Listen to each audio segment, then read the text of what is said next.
بسم الله الرحمن الرحيم ألف لام ميم.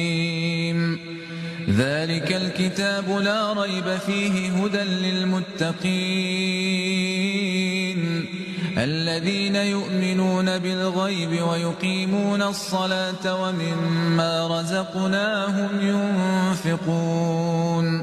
والذين يؤمنون بما أنزل إليك وما أنزل من قبلك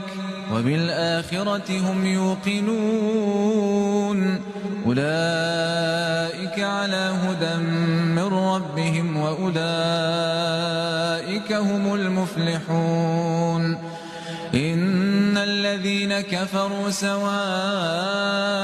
عليهم أأنذرتهم أم لم تنذرهم لا يؤمنون